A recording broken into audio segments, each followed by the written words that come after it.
Now starting with the assessment of operational concept of Operation Parakram. India's army performed some post-mortem analysis of Operational Parakram and identified three principal failings with the performance of the Sundarji Doctrine. First, the enormous size of the strike corps made them difficulty to deploy and maneuver. By the time the strike corps had reached their forward concentration areas, Musharraf had given his about turn speech and to the international community was putting significant pressure on India to restrain its response. In the eyes of many senior Indian officers, this allowed Pakistan to inflict a high profile attack on the Indian capital via its proxies and then exploit the Indian Army long deployment time to internationalize the crisis in a manner that allowed to Pakistan for escape retribution. It was a win-win condition for Pakistan. Like they have done the attack and they also gain sympathy that India is doing aggression, it is about to do aggression, and this was all due to the mighty America's double standards. The strike corps lacked strategic surprise. Pakistan had its intelligence agencies focused on the three strike corps so that any action on their part would be quickly noticed, particularly given their large lumbering composition.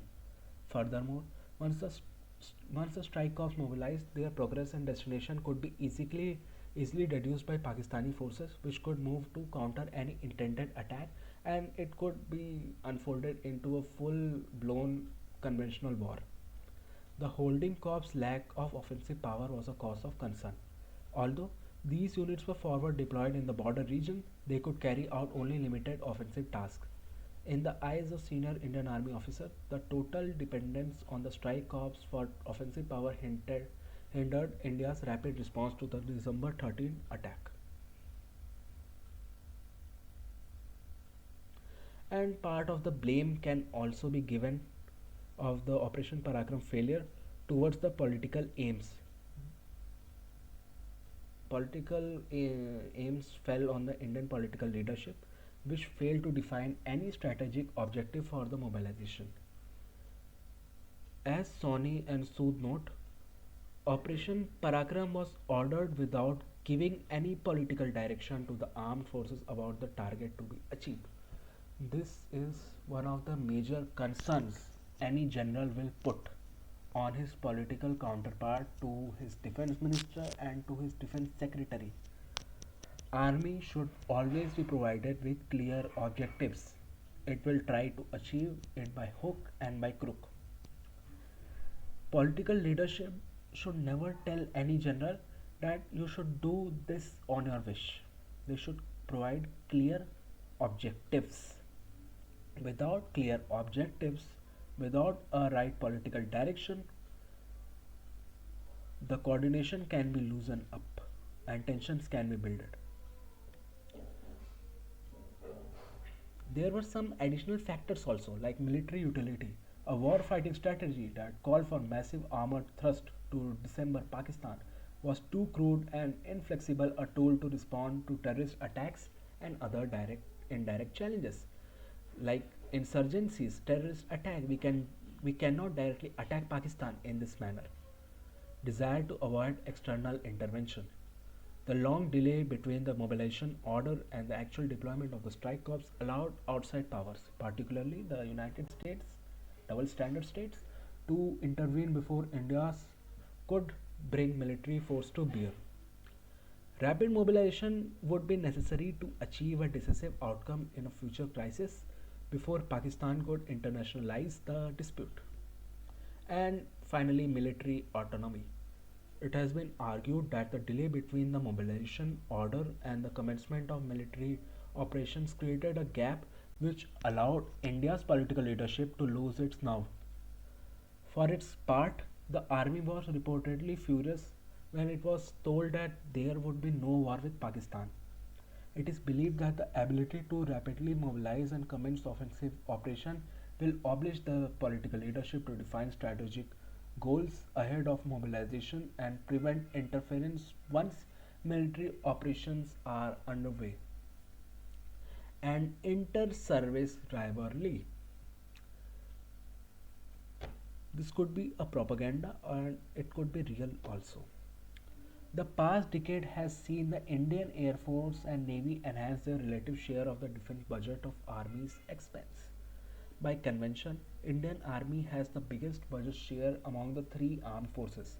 But from quite a few times, quite past times, Indian Air Force and Navy needed new hardware assets and they are costly. Hardware assets for Navy and Air Force are costly.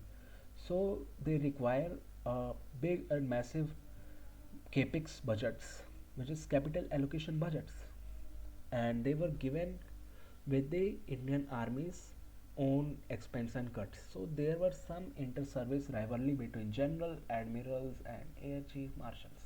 I cannot confirm this, but this thing is real.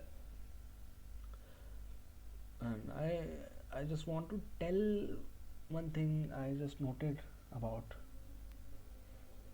Okay, we can go forward and start with cold start. Cold start, with the name we can see it is cold start, like cold-blooded animal. Chief of Army Staff unveiled the new cold start concept in April 2004. There is no research paper or no articles released by Indian Army or Indian government related to this, but they were told in multiple speeches. And most and better thing is they should never release the detailed architecture of what they are going to do with the cold start doctrine. The goal of this limited war strategy is to launch a retaliatory conventional strike against Pakistan before the international community could intercede or intervene. One that would inflict significant harm on Pakistani army while denying Islamabad a justification to escalate the clash to the nuclear level. Cold start to leverage India's considerable conventional strength to respond to Pakistan's continued provocation. This concept requires a reorganization of the Indian Army offensive power from the three largest strike corps into eight smaller division sized integrated battle group. This is the most important part of the whole video series. Integrated battle group that combine mechanized infantry, artillery, armor in a manner reminiscent of the Soviet Union's operational maneuver groups. Though I cannot comment on how efficient Soviet Union's operational maneuver groups were, but I can say this was a very good example to break the three large strike corps into eight smaller divisions known as integrated battle groups. Eight battle groups would be prepared to launch multiple strikes into Pakistan along different axes of advance in Western Front and Northern Front. The ground operations of the IBGs require integration with close air support from Indian Air Force and Akash 3 networks. And I'm adding Akash 3 network now because the Indian Army uses Akash 3 network for counter drone and counter missile defense. Ground operation of IBG require integration with close air support.